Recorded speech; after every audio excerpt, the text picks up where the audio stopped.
Welcome back to our channel. இன்னைக்கு நம்ம சேனலில் எதை பற்றி பார்க்க போகிறோன்னா ஒரு ஸ்பாஞ்சியான ஹெல்த்தி டிஃபனை தான் இன்னைக்கு நம்ம பார்க்க போகிறோம். வாங்க கைஸ் வீடியோக்குள்ளே போகலாம். அதுக்கு முன்னாடி நம்ம சேனலை இன்னும் சப்ஸ்கிரைப் பண்ணாமல் எவ்வளோ பேர் பார்த்துட்ருக்கீங்க. ஸோ ஃபஸ்ட் சப்ஸ்கிரைப் பண்ணிடுங்க. அண்ட் வீடியோ பிடிச்சிருந்தா லாஸ்ட்டில் லைக்கும் கமெண்ட்டும் பண்ணிட்டு போங்க. வாங்க இப்போ வீடியோக்குள்ளே போகலாம். ஃபர்ஸ்ட் நம்ம சொன்ன அந்த ஹெல்த்தியான டிஃபன் இட்லி தாங்க.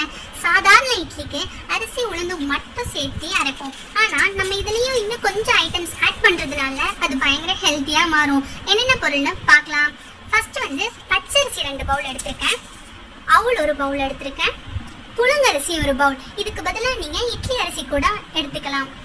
ராகி 1 பவுல் எடுத்திருக்கேன். அண்ட் லாஸ்ட்டாக உளுந்து 1 பவுல் எடுத்திருக்கேன். பொதுவாக பச்சரிசி நம்ம 4 பவுல் எடுத்தோம்னா உளுந்து 1 பவுல் எடுக்கலாம். இப்போ நம்ம பச்சரிசி 2 பவுலும் மீதிக்கெல்லாம் நம்ம மற்ற இன்க்ரீடியன்ஸ் போட்டனால உளுந்து 1 பவுல் நம்ம ஆஸ் யூஷுவலாக எடுத்துக்கலாம். இதை எப்பயும் போல் ஒரு 5 ஹார்ஸ் தண்ணியில் ஊற வச்சிடலாம். ஊற வச்சு எடுத்ததுக்கப்புறம் மிக்சிலையோ கிரைண்டர்லையோ நீங்கள் போட்டு நல்லா கிரைண்ட் பண்ணிக்கலாம். நல்லா கொரகொரப்பாக அரைச்சி எடுத்துக்கோங்க. என்னோட கன்வீனியன்ட் மிக்சியாக தான் இருந்துச்சு.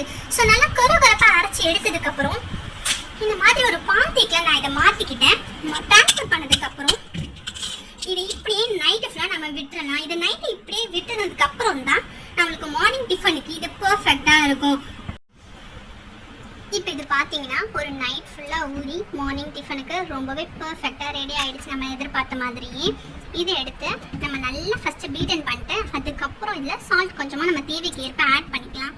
பண்ணிவிட்டு இதை நம்ம இட்லியாக ஊற்றி சாப்பிட்றப்ப நம்மளுக்கு ஹெல்த்தியான ஒரு இட்லி கிடச்சிரும். நம்ம வேக வச்சு எடுத்துக்கிட்ட இட்லியோட நம்ம செஞ்ச இட்லி பொடி வச்சு சாப்பிட்டா சான்ஸ்லெஸ் அடி போலிங்க.